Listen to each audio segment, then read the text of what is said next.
Welcome everyone. I'm gonna start slowly so people can still join. So I'm Glenda Quintini and I'm the head of the Global Deal for you, for those among you who don't know me. So good morning, good afternoon, good evening, depending on where you're joining from. So it is a pleasure to have you here at this webinar. As most of you know, I think at the Global Deal, we really work on the role of social dialogue to address today's labor market challenges, the strength and decent work, and with the objective really of achieving inclusive growth. So it is social dialogue for in this view actually is a key instrument for social cohesion, for well-functioning and productive economy. We intend it as including all types of communication between or among workers, employers, and governments on issues that are related to economic and social policies. We have looked at the Global Deal at many different issues where social dialogue plays a key role in today's labor market. For example, we are looking at the moment at the role of AI in the workplace. We've looked at upskilling and reskilling of workers for the twin green and digital transition. We've looked at human rights due diligence along value chains. We've looked at living wages, informality, for example, and many other topics where, again, social dialogue plays a crucial role. And of course, for social dialogue to function effectively, then we need a strong democratic foundations such as freedom of association, the right to collective bargaining, some of the key international labor standards. So part of the objective of this project, and you'll hear that from my colleagues in a minute, was precisely to strengthen social dialogue in view of complying, enforcing, promoting international labor standards with a focus in particular on those relating to social dialogue. And then, of course, another very important element of the project and our work is to work with those institutions that enable, foster social dialogue. And for this, there is a strong focus on the project on tripartite social dialogue institution, which help advance decent work and inclusive growth. There's a broad range of these institutions like national labor boards or similarly named boards, which have some sort of support or advisory or consultative role for labor market policies. There's all the institutions that foster arbitration and dispute resolution, for example, and there's also consultative bodies for economic and social policies like economic and social councils. And I'm just naming some of the typical tripartite institutions that we see in the countries around the world, in the global north and in the global south. So supporting social dialogue and building capacity for the tripartite institution was precisely one of the key objectives. In addition, I think the project also allowed for a thorough analysis of existing gaps in decent work in each of the countries, and also gave us an opportunity to discuss the role of social dialogue together with the different key parts of social dialogue, unions, employers, representatives, and government, in the context of many of the changes that all countries are going through, like the development of the growth of the digital economy, the green transition, wage setting, informality. We discussed also a lot education and skills, upskilling and reskilling, and also gender equality, which was a big issue across countries. I will let my colleagues, of course, tell you a bit more about the project in a minute. And before I pass the floor to the European Commission to say a few words, let me remind you that we very much want to hear from participants. So you can post the questions in the chat or take the floor to ask questions. We'll take questions at the end of the panel, but the chat is already open. So for those who want to put their questions in writing, do that, and we will be monitoring the questions throughout. And then now let me introduce Laura Corrado. So Laura is the head of the International Affairs Unit in the European Commission, the Director General for Employment, Social Affairs and Inclusion.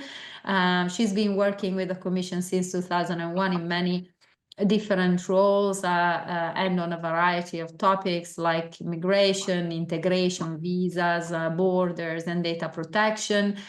She has worked for other DGs, for other Directorate Generals at the European Commission, like DG Home and DG Justice. And before joining the Commission, she was assistant in international law and international organization at the University of Perugia, researcher and lecturers on EU-related matters in Maastricht. And she has a law degree from the University of Perugia and a master in European political and administrative studies from the College of Europe in Bruges. Laura, I hope I read it all. Very rich bio for you. So the floor is yours. Thank you very much, Glenda, for the introduction, and a good morning, good afternoon to all the participants that are following us from different countries. I would first of all like to thank you, Glenda, and to all the whole OECD teams and all those that have been working on this project that we have supported from the European Commission side, which is a project that deals with a very important issue. And you mentioned, Glenda, yourself, the importance of social dialogue and of strengthening social dialogue when it comes in general to ensuring decent work and fair working conditions. So strengthening social dialogue is a priority for the Commission, for the EU, also within the EU itself. So for our member states, it's a key element of what we call the EU pillar of social rights. And just last year, we have made proposals and recommendations to strengthen the social dialogue in EU member states, recommending member states and providing guidance on a number of issues, on how to improve frameworks, national frameworks for social dialogue, on how to better involve the social partners in policy design, and on how to improve the work on the capacity building for all social partner organizations. And we have also last year agreed on a directive on minimum wage, which also sets targets for collective bargaining rate in new member states and encourage member states to have an action plan to achieve higher collective bargaining rates. And next year, we will continue to work on enhancing social dialogue in the EU with the new pact on social dialogue being adopted early 2025. So this is because, as you said, Glenda, social dialogue is really important for improving working conditions in general and give effect to international standards, and in particular to the ILO core conventions 87 and 98. And it's therefore a very important tool to create decent work, to reduce poverty and inequality, and as well fostering economic growth. So this is why for the EU is also very important to promote the strengthening of social dialogue also in the relations with third countries. We know from the ILO and from the supervisory bodies in recent years that there is room for improvement in many countries around the world, EU included. I would say that when it comes to enabling workers really to join meaningful trade unions and ensure the right to collective bargaining. So this is why we have been very happy to support this project under the Global DIA initiative. And we are quite happy also of the results of this project. In particular, let me mention very briefly and welcome some of the outcomes of these projects that took place in Nigeria, Kenya, and Sri Lanka. And in particular, the efforts to build capacity for the social dialogue structures. As Glenda also said, we really need the tripartite structures in place to give meaning to social dialogue.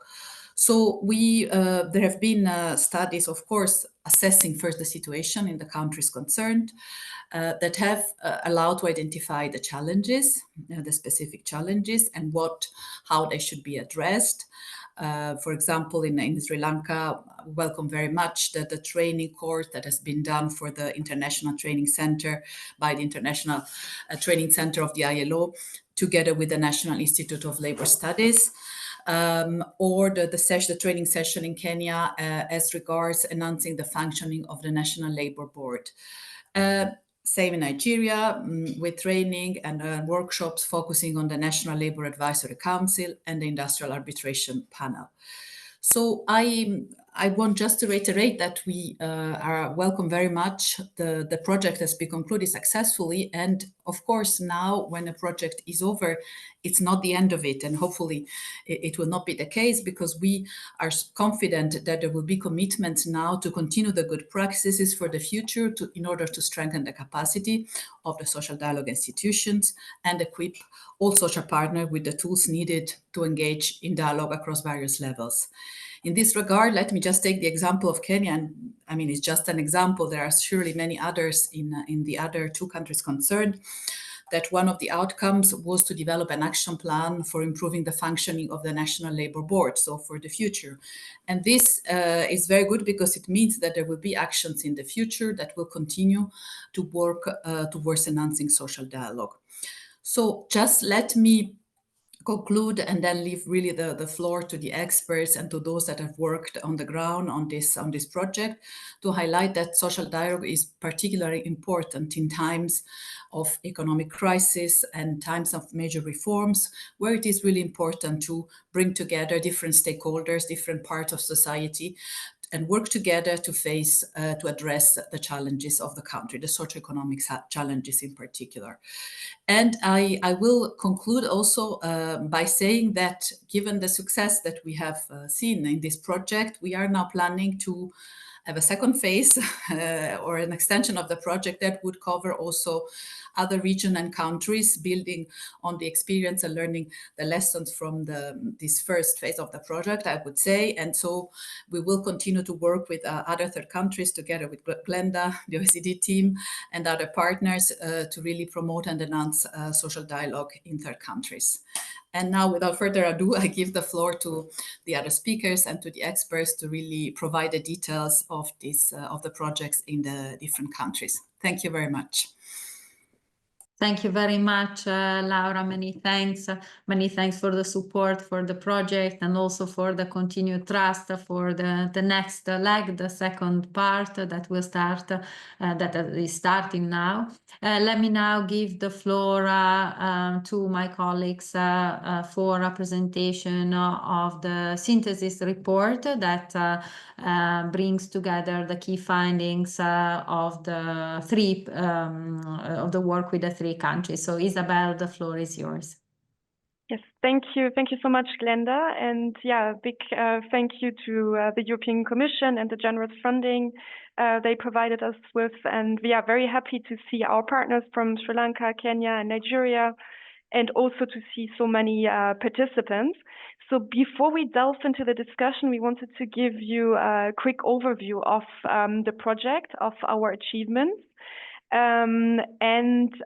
To explain what exactly we focused on, and also what our main lessons learned on good practices were. So first of all, I will walk you through the approach of the project, then highlight some of our findings, and then talk about the lessons learned and good practices. So first of all, to give you a bit of background context and overview of the project objectives and approach. So we had three main objectives in each country. So in each country, we first of all conducted contextual studies on the status of social dialogue, of the labor market, some of the challenges, some decent work deficits, and also how international labor standards are being implemented and what the gaps are. Then this helped us to work on the second objective, which was building capacity. So for national tripartite social dialogue institutions. And then a third, we organized a forum for exchange in each country, a high-level conference during which we brought together the tripartite partners and gave them an opportunity to discuss some of our findings and to agree on future priorities. So, for example, as Laura Corrado mentioned from the EC in Kenya, during this high-level conference, tripartite partners had developed an action plan for the National Labor Board. So now to go more into detail on the 3 objectives. So first on increasing knowledge and on some of the findings under our contextual studies. So first of all, in Kenya, we had seen that that there is economic growth, but it's not necessarily job rich. Also, there's a large informal economy, and non-standard forms of employment are on the rise. Also, platform work is on the rise. And we have observed that the poverty incidence is declining, but however, inequalities still persist, and with some groups at a risk of being left behind, and also women being particularly affected. In this context, the Kenya Vision 2030 is quite important. It aims at transforming the country into a middle-income economy and does recognize the value of social dialogue in this context. In Nigeria, we have seen, that we're dealing with the largest economy in Africa and the largest crude oil producer. However, there's limited job creation. The economy is not much diversified, and also there are some decent work deficits, like unsafe, unhealthy working environments, also occupational segregation, especially affecting women. And social dialogue again comes in this context and makes an important contribution to attain objectives under the National Development Plan, also the National Employment Plan and the Energy Transition Plan, as well as the Employment Action Plan. In Sri Lanka, we had seen that, the country had been affected by a severe economic crisis, which disproportionately affected women and youth, and which affected an already fragile labor market. It led to a declining labor force participation rate. Also, households were impacted on different fronts. And so a lot of different challenges. In 2023, some signs of stabilization could be observed.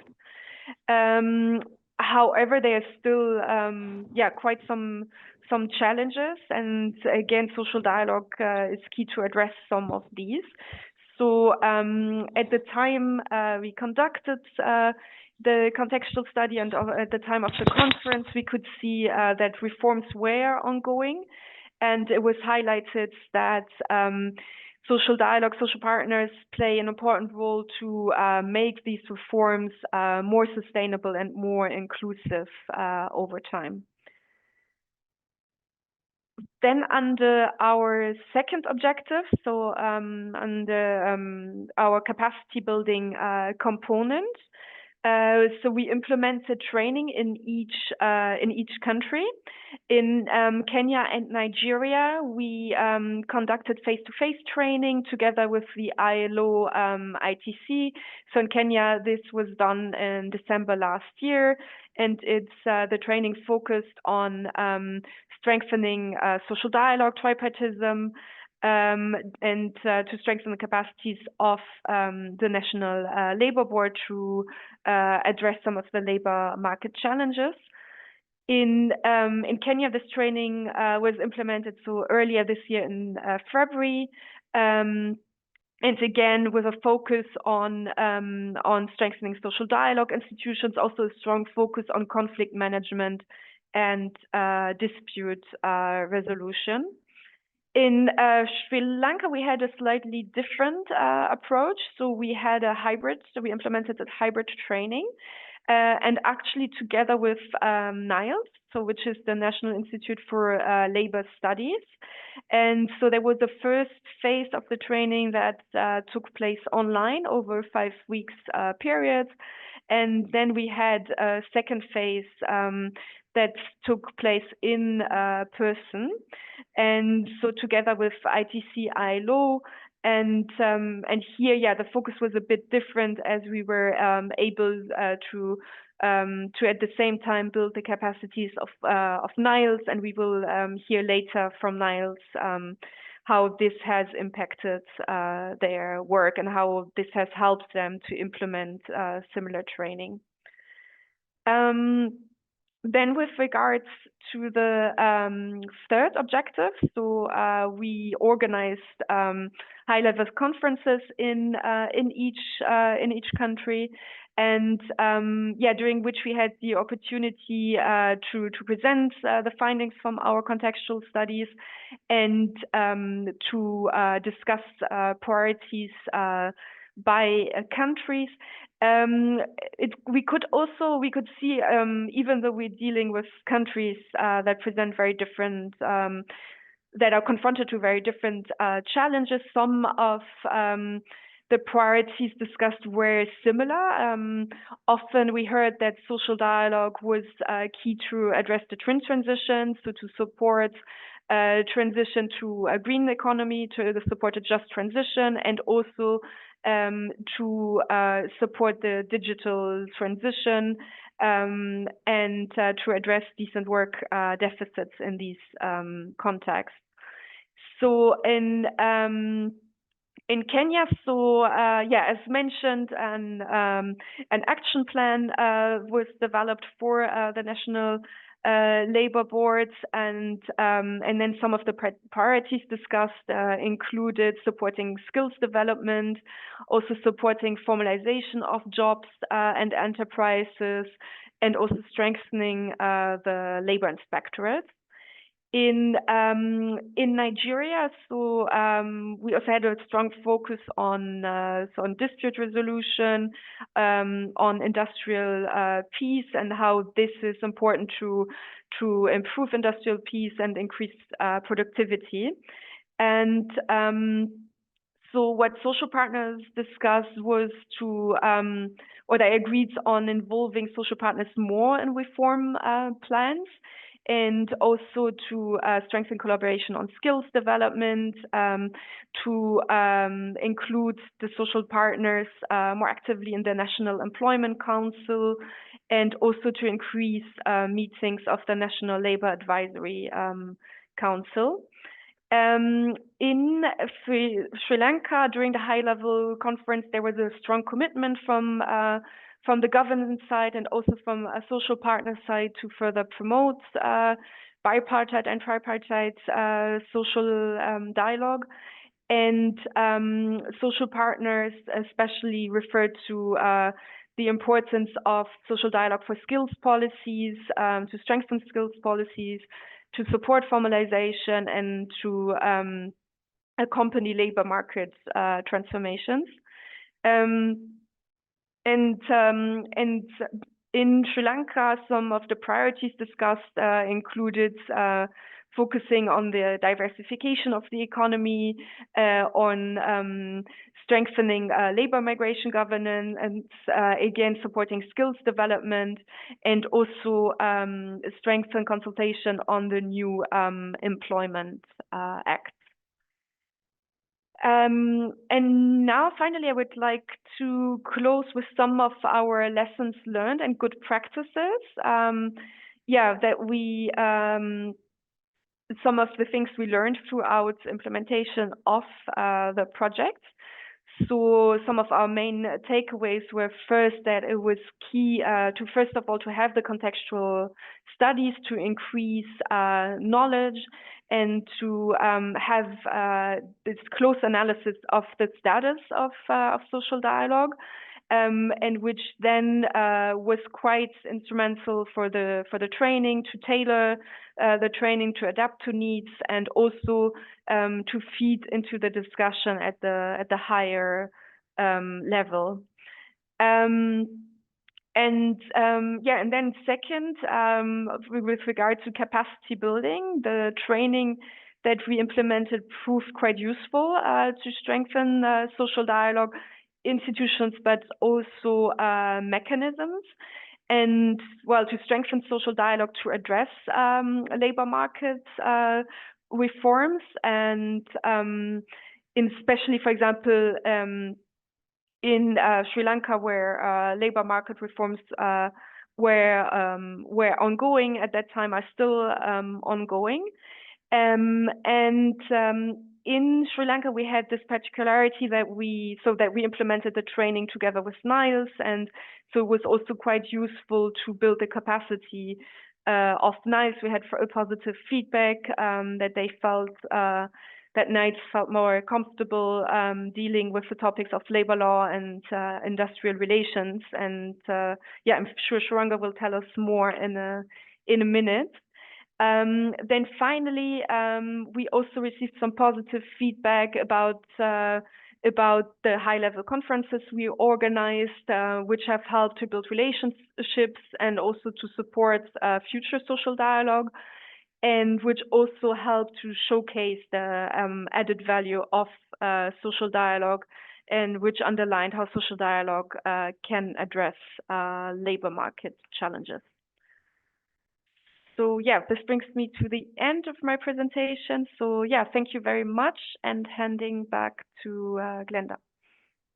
Thank you very much, Isabel. So let me now introduce our speakers, and then we move on to the panel section of this webinar. So first, let me introduce Ms. Elena Pio from Kenya, who serves as the Commissioner for Labor in the Directorate for Labor, and is also the Secretary of the National Labor Board, which is the key social dialogue policy and legislative advisory body that advises the Ministry of Labor on employment and labor matters, and is also the main counterpart, a tripartite institution as a counterpart in the project. Ms. Apio is very enthusiastic. We've met her several times over the course of the project, very enthusiastic about labor rights, employment promotion, and has been really instrumental in shaping initiatives that promote workers' welfare, that foster a fair and inclusive labor environment. For example, she was instrumental in the development of the Memorandum of Understanding for Labor Relations in the context of COVID, which helped promote industrial peace and harmony through social dialogue.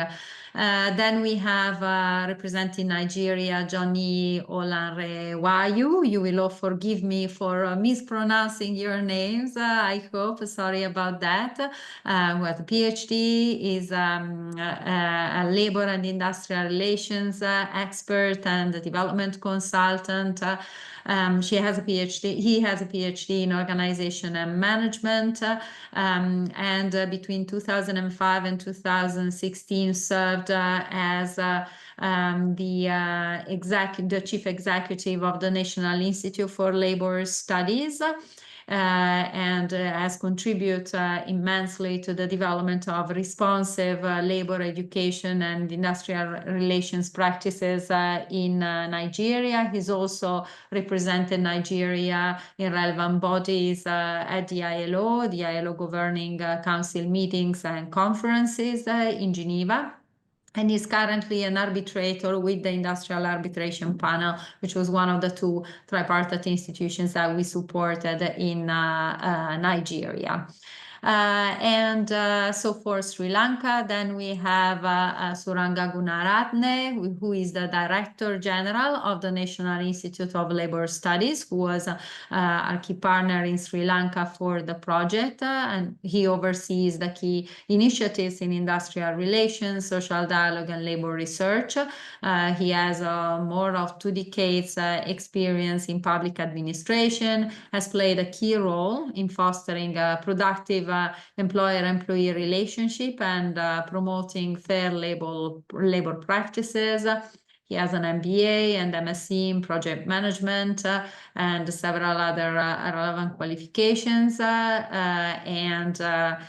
are very happy to have all three speakers with us today to discuss again what were their key issues identified in the context, key gaps identified in the context of the project, but also what were the key takeaways. So if we start from here, I'd like to start from Kenya, so from Helen Apio. So Helen, can you tell us a little bit what is the role of social dialogue in the specific context of Kenya, which is a context like Isabel reminded you of very high informality and non-standard forms of employment, which are on the rise, partly due to the digital economy. There were already at the time of our project discussions that were starting involving all social partners about the future of the digital economy and how to manage it in a more inclusive way. There's also inequalities that are widening, and again, social dialogue could play a key role in addressing these challenges. What do you think specifically could be the role of social dialogue, Ellen? Thank you very much, Glenda, and it's a pleasure to see you once more. Anne as well, who spoke before you, as well as Isabella. It's a great pleasure since last year in December. Now, I just want to say that Isabella did capture very well our interaction and engagement last year. And like she said, is that we have the National Labour Board, and the National Labour Board is a major, it's the apex body that is responsible for social dialogue and to advise government on issues of employment and labor relations. And in our context, we believe in social dialogue as a key instrument. This is expressed in our constitution, Article 41. It's expressed in the national law, the Labour Institutions Act that establishes the National Labour Board, the Wages Councils, as well as other bodies that are tripartite in nature, that deal with issues of labour and employment. And of course, we have ratified Convention number 144 on tripartite consultation, the ILO Convention, number 144. And therefore, it is a key mechanism for policy promotion, policy development, and as a government, and of course, a government acts in consultation with the social partners, that is workers and employers representative, their apex bodies cascaded down, to do everything based on a mutual understanding, bringing the tripartite together. Now, coming to your question about the informality, the informal economy and the widening gaps in the economy. It is true that Kenya is a country that faces informality, an increased informality in employment. And indeed, we have a very large proportion of people who are working in the informal economy. Within the sectors that we have been familiar with, but we also have an emerging sectors, and which then, as a government, we are confronted with, and we hope to address this to the extent possible to ensure that we're able to safeguard and promote decent work for those who are engaged in this sector, and that is the gig economy. The gig economy, the digital platforms, and of course we have the traditional ones like domestic work that are also there. So increasingly, like for instance, those who are on platform work, you find studies indicate that we have about 2 million already employed there.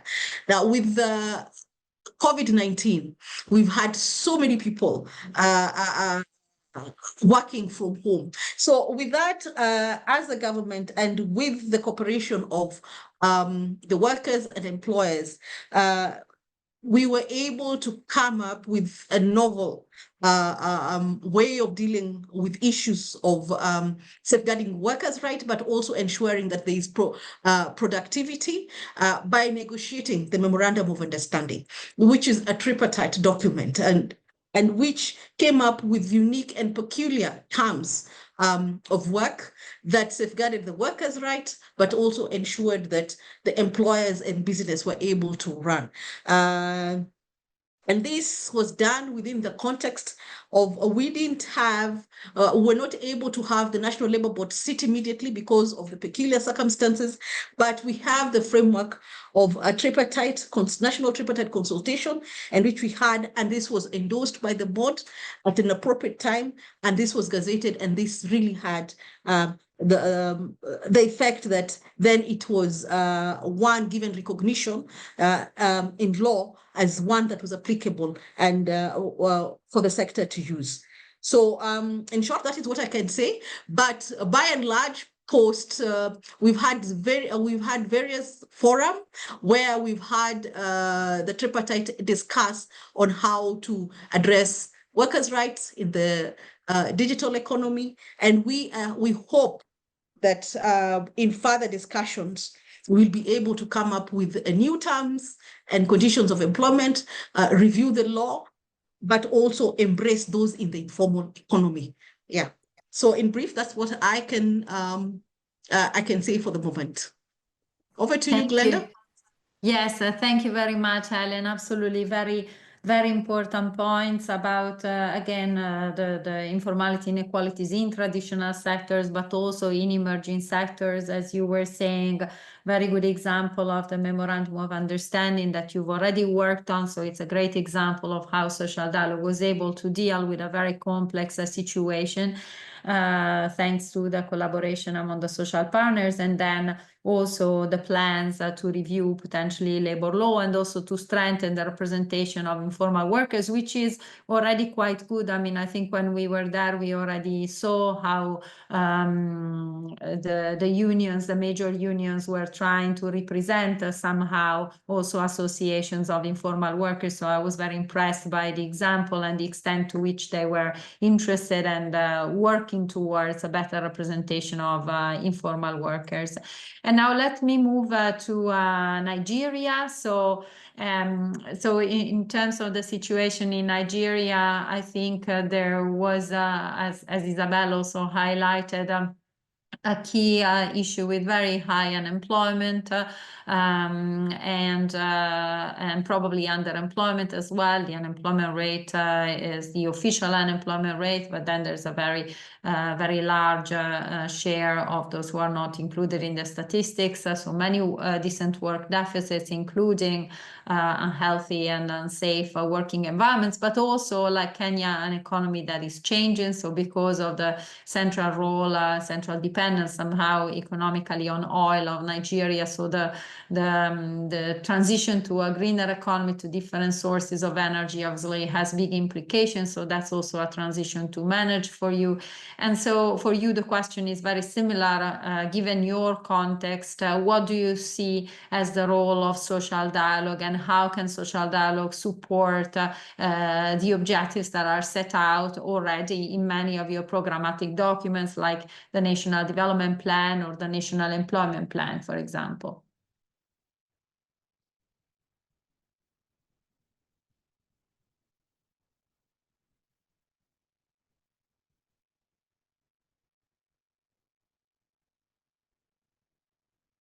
John, are you there? I can't see, maybe you are muted. So if you're speaking, you are, yes, there you are. Well, for us in Nigeria, you have mentioned the key points. Nigeria has been the largest economy and also have one of the largest population. There is this challenge of unemployment, youth employment for the population. The youth constituted more than 60% of the population. And even the number of graduates that we turn out every year is more than the job opening, especially the blue collar job. So over a period, there have been pressure of youth unemployment. Nigeria has over a period of time also faced some economic challenges. that has put pressure on the social partners and the relationship between them.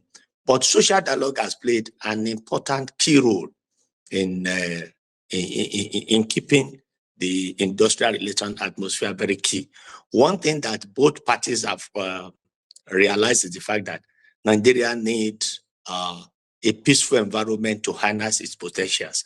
There are a lot of potentials that we had, but because of our background, some of the military experience, some of our labor laws were actually done during the military period, and they have become very obsolete, and they cannot address the present situation. So at the onset of the present democratic dispensation in 1999, one of the first technical assistance that Nigerian received from the ILO was a total overhaul of our labor law. And it was done through a tripartite consultation. It was a kind of social dialogue to review all our labor laws. And it involved the employer, government, as well as the workers, led by the ILO as the technical advisor.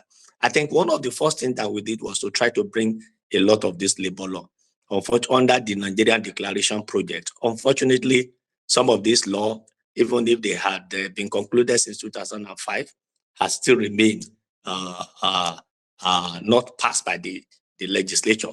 But recently, the tripartite body has also come up with the way to review and strengthen the instrumentality of social dialogue. And I'm happy to say that presently, it is now being awaited some legislative work at the National Assembly. As part of this work is to strengthen the instrumentality of the National Labour Advisory Council, the NLAC, which is going to be the organ for advising on labour and social policies in Nigeria. Nigeria we have also made sure that we involve the National Labour Advisory Council in the ratification of most of our conventions. Between 2022 to date, Nigeria has ratified some key conventions that have become very important to us and has direct implication on decent work deficit in Nigeria. And some of these conventions are what were done through tripartite agreement. We also have some that we have also agreed on that is yet to be ratified by the ILO. In terms of employment, there has been a concerted effort at the government level to bring on board the social partners, employers, and the workers. Like you have rightly observed, we have the National Employment Council. This National Employment Council is the implementing agency for the National Employment Policy. The National Employment Policy itself were done through the tripartite consultation. It's a kind of policy that specifies how Nigeria could achieve reduce its rate of unemployment. You have observed that the implementation committee in most cases do not include the tripartite, but I'm sure efforts have been made to bring the tripartite body into these organs. Another thing we have been able to do is the fact that over a period of time, almost all the organs that involve labor issues have representative of the tripartite. All the board, like the Industrial Arbitration Panel, which we have mentioned, which is key, is a tripartite in nature. We have the Employee Compensation Act now being implemented by the Nigerian Social Insurance Trust Fund. The governing body itself is also a tripartite in nature. And most of these bodies, the workers and the employers have been brought on that. There are a lot of development programs that Nigeria is doing now to address these situations. In terms of the digital economy, we have recognized that this is the thing that is driving Nigeria. And I think Nigeria is most famous now, even when it comes to culture and art, in Nollywood, and a lot of youth have been employed, self-employed in this area. And Nigeria has recognized the need to encourage participation. And I'm glad to say that Nigeria has already registered the first digital union that can deal with some of these applications. We have the amalgamated unions of app and base transport workers of Nigeria that deal with Uber, all these transport sectors. So that shows that we recognize that this is the eating that Nigeria must have to go through. And we are already prepared for that area. And of course, there are integrated efforts on the green job issues. Well, we also recognize that the present law too has not been able to capture adequately the development within the digital world, like the gig economy. Some of the laws have not addressed them. And I think those ones will be addressed under our collective industrial relation bill that is before the National Assembly presently. And the issue of minimum wage over the period of time is another area that has been concerned. It has always been a tripartite body. I'm just happy to inform you that, of course, since the last program that you did with Nigeria, we have been able to negotiate a minimum wage. And one good aspect that we saw was bringing the subnationals, the states, to the program you held in Nigeria in April. These subnationals, they represent the Joint Negotiation Council at the state level. So while the national minimum wage has been adopted by the Nigerian Labour Congress, the Trade Union Congress, the Employers Association, and the Nigerian government, at individual states, they have gone down to negotiate. And members of the National Labour Advisory Council that participated in the program now realize the importance of their position. Indeed, most states are paying higher than the national minimum wage. And it is as a result of efforts of the states tripartite body meeting and being able to come up with some of these things. Again, in terms of ratification of the convention, Nigeria has ratified one.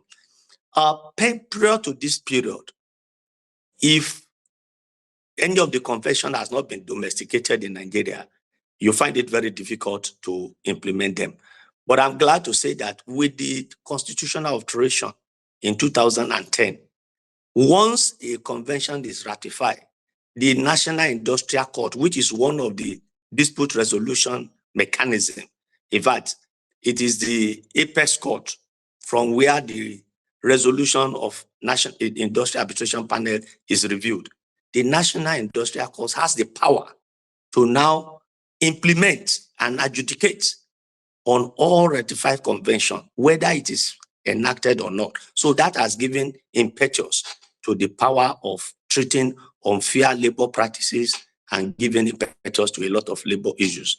I believe that going forward, and in terms of capacity building, the recent training that you did for us has brought National Industrial Arbitration Panel, its potentials to the social partners, how they can utilize this, because hither to that period, many of them don't have that confidence and trust. The Industrial Arbitration Panel also believe that we should go beyond award and provide some administrative and advisory services to our social partners.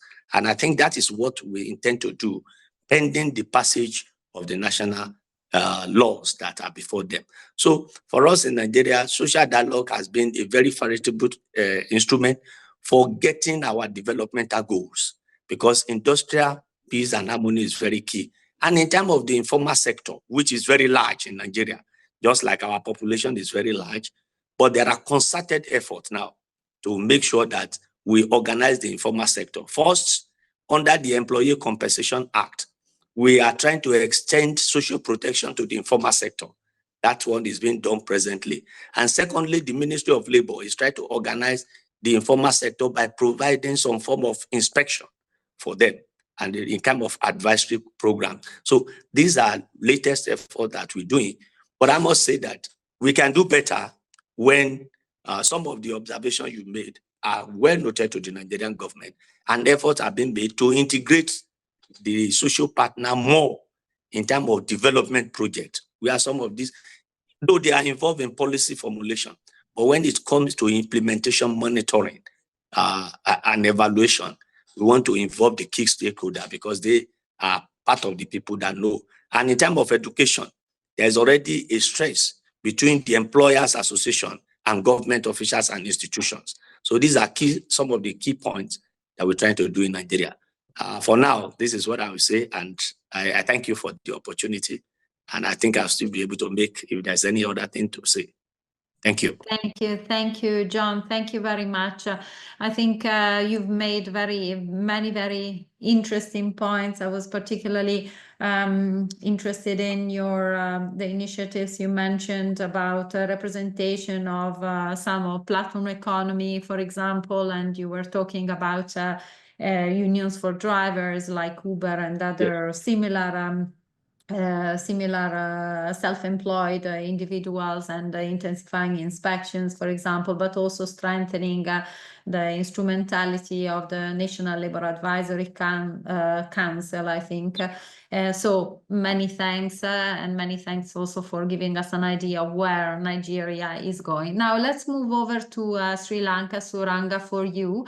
So we've seen that the country has been facing a very severe economic crisis. So Isabel mentioned it. It was already a big issue when we were there at the beginning of the year and the end of last year. Women and youth have been specifically affected quite badly by the rising poverty and the working poor. Of course, things seem to be stabilizing now, but what do you think is the role of social dialogue in this context, and how has the training implemented strengthened the capacity of the tripartite partners to address labor market challenges? Okay, thank you for giving this opportunity to Sri Lanka. Good morning, good evening, and good afternoon. As you said, Sri Lanka faced economic crisis, but before that, in global level, we had COVID situation, and in 2021-22, we had economic crisis, and also meantime we had fuel issues and electricity issues. So under the effect of these issues, especially small and medium enterprises face very difficulties. A lot of people lost their jobs, and a lot of people wanted to migrate another countries, Europe or Middle East, to find a good job. And meantime, when you come to the social dialogue, we wanted to protective, inclusive policy making. We wanted to promote inclusive policy making and protecting vulnerable workers and strengthening labor market reforms by negotiation with the tri-parties and building trust in institution. We want to build the trust with the institution, public sector and private sector institution. And meantime, to recover the situation, supportive skill development and employment. Government and the private sector, they try to support skill development activities and employment. And gender sensitive policies has to be introduced, like protecting women and promoting resilience and adaptability. In Sri Lanka, we focus on those areas when we consider the social dialogue after the economic crisis. Then this training program, the project, was help us to develop and think about these strategies. As Isabella said, it was a hybrid program, and we have online module and the face-to-face program. In the face-to-face program, we have 6 modules. I will repeat it. Framework courses, social dialogue. It's the first one, and the collective bargaining, and national legislation on freedom of work, labor dispute resolution, fifth one, workplace cooperation, and the last module was grievances handling mechanism. In the after the economic crisis, this 6 modules will help us to create professionals, those who are having good knowledge with the social dialogue tools. And the program, and that program, there were 32 participants. Out of 32, 15 from the trade unions, and the 15 from the trade unions, and 8 participants from employees federation and other employees union, and there are 9 participants from the government sector and NICE. So according to my knowledge, it was a great program to develop professionals, those who are having good knowledge on social dialogue tools and techniques. And I think it's a good opportunity to Sri Lanka develop to enhance the knowledge and the capacity development, and it also creating a forum for exchanging, because after the training program and during the training program, participants were they are exchange ideas, and still they have a good relationship.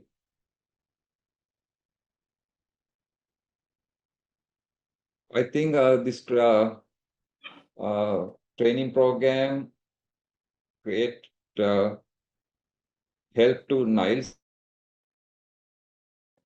So we some of the participants from the NILES and the some of the participants are our resource speakers, local resource speakers. They participate and they gain a lot.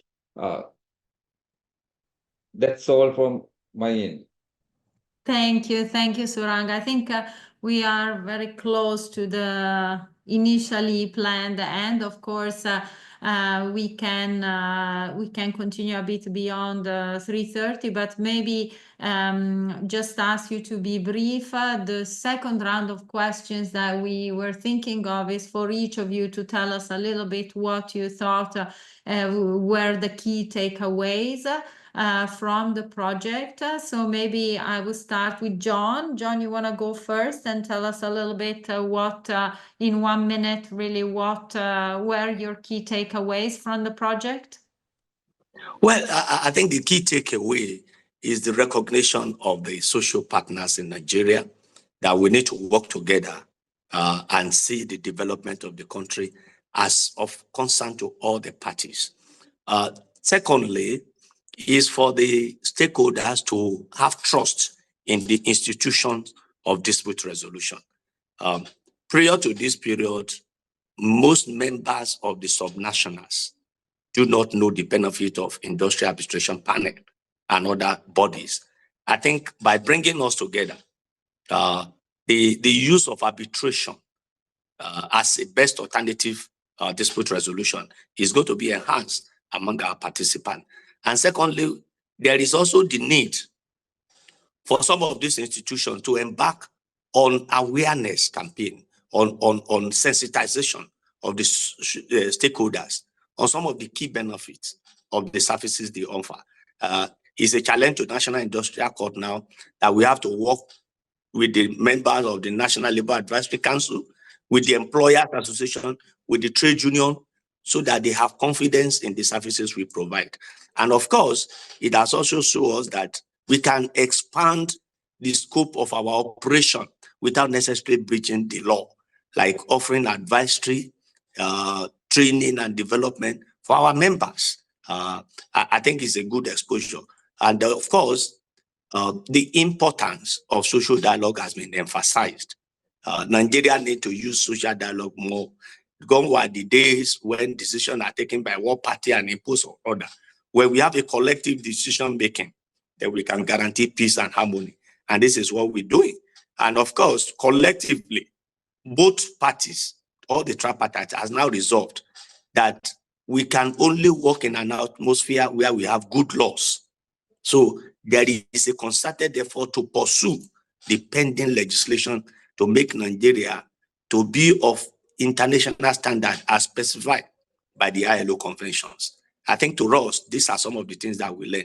They need to work together. They need to make our labor laws to be of international standard. They need to create awareness on actions and programs of the various social partners and government. And of course, like you mentioned, need for constant interaction, like the National Labour Advisory Council. It cannot just be an occasional thing. It should be an institutionalized thing where labor challenges and problems are discussed from time to time. I believe that if we start from this, then we will be able to lift Nigeria into that higher pedestal in industrial relation matters. Thank you very much. Thank you. Thank you very much, John. Excellent points about building trust, about trying to convey this message that making decisions together gives us better outcomes, and that we can no longer, even if we want to do it, that's no longer possible to have just parties making decisions in negotiations and when there's time not change. So back to you, Suranga, if you have one message that you've taken away from the project. Yeah, I am thinking about the sustainability of this project. So for that, we have taken some initiatives. One of the interesting thing is we are conducting 7 diplomas. One of the key diploma is diploma in labor law and industry relations. It's our key program, and around 15 years, more than 15 years, we have conducted that program. So after this project, we have included separate module on social dialogue to the diploma in labor law and industry relation. Because we want to see the sustainability of this program, and in addition to that, from next year onwards, it's in our training calendar next year, we will conduct separate program, short-term program, certificate course in social dialogue and industry relations. We have already planned it, and we have prepared our curriculum, because at the moment we already have 6 modules. In the Sri Lankan context, we can deliver that program.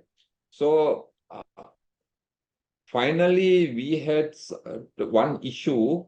So we want to repeat the same program.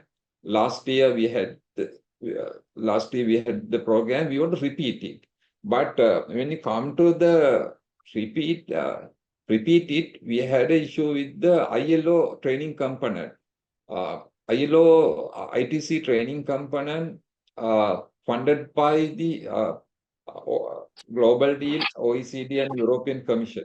So if we have the same opportunity, then we can go for the local program plus the ILO program. So same program we can conduct again. So I request, if you can, is there any possibility to give the Sri Lanka to chance to repeat the program? We can repeat the same program annually. So I think it's a great privilege us to develop social dialogue professionals from the trade unions and the employees and the government sector. So these are our key takeaways. And I must thank Global Deal, OECD, and European Commission, ITC, ILO, to give this opportunity to Sri Lanka. We learn a lot and we get a lot. Thank you very much. Thank you, Suranga. Thank you very much. Again, very good point about the sustainability of the training. Over to you, Ellen. Thank you. I just want to say that I think my sentiments really aligns with what colleagues have said, that there's need for further training. We need to deepen knowledge and understanding on a number of issues which we covered. Now, going back to the December training that we had, I think it was a very, very important activity for the National Labour Board. One, it was good for bonding amongst the tripartite members of the board. Quite often you find if you restrict it to the statutory meetings, then you deal with serious issues which sometimes you find the tripartite are not fully agreed on. But it is made lighter and easier if then you have activities in between. And training is one such important activity. And it's also important that you have training often, because board members, or for social dialogue in the various committees and councils that we have in the various sectors, there are normally term limits for board members. So you have people coming and going, and it is important that then you're able to have a common understanding, general appreciation of issues in the sectors, because members of the board and the councils are persons drawn from different sectors within the economy, experts in their own right, specialists in certain areas, but they need to deepen their knowledge on how the labor sector works insofar as social dialogue is concerned. What are the priorities? What is decent work? What fundamental principles? What are the key tenets that they must observe and promote? We also appreciated, in terms of the learning, we were exposed to SNEDLAC, a similar institution, the lead body in South Africa that deals with labor matters. And we were able to learn that you need to have structures, you need to institutionalize it. It's not enough to keep it in the way we have it currently. It needs to be sufficiently resourced. It needs, in terms of personnel, in terms of funding, and beyond that, it's important to bring on board the ministries responsible for finance, because they play a key role in making sectors function. And that has been missing in our context. And that is something that we'd like to pursue with the highest authority, that we are supported. And we will be looking up to partners such as Global Deal to help us further this discussion, escalate it to that level. We need the forum. We've already engaged Parliament. Parliament appreciates that the National Labour Board is at the center of the social economic development of the country. But as so far as it's not well resourced, then of course we'll have that sector suffer. So we need to deepen that, and more especially the topic we've just the question you did ask me about the digital economy, the informalization of the economy. It's very important that as we have the formal sector shrinking and we have the informal economy expanding, then we need to change our approach.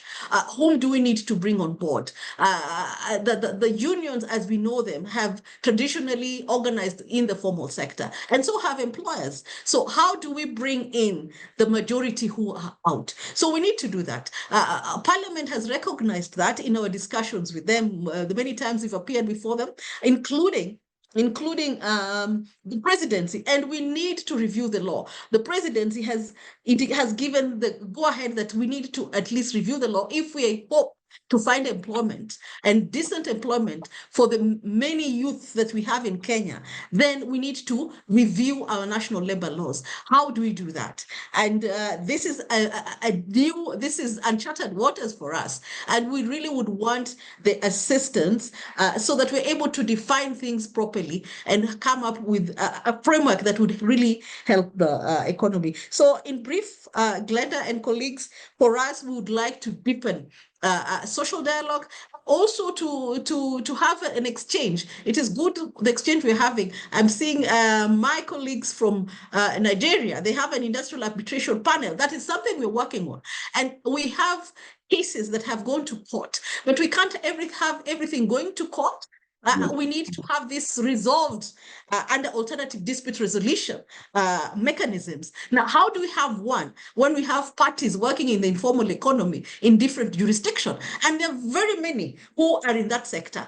The youth are more employed there. How do we deal with that? Even as we talk about working from home, remote work, how do we deal with that? How do we regulate that?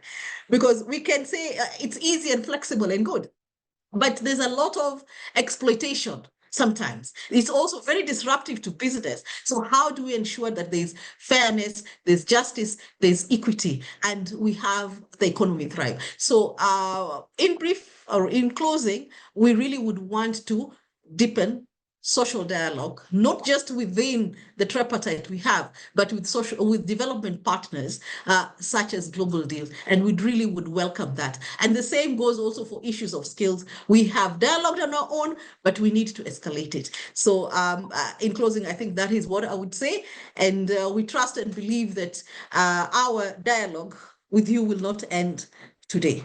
Thank you. Thank you, Helen. Thank you very much. Thank you for bringing up some additional elements. I think the peer learning element and the fact that in the training, for example, you were able to compare, for example, the functioning of the National Labour Board in Kenya with what was happening in South Africa. I remember that was very highly appreciated, and it's really at the core of what the global deal can bring to countries, because again, we have many partners and many so the ability to also identify relevant examples. Of course, every country is different. You can't just take and adopt something in another country. So you have to contextualize it, but it's very important to be able to draw on, see how others are doing or facing similar challenges, or for example, organizing similar institutions.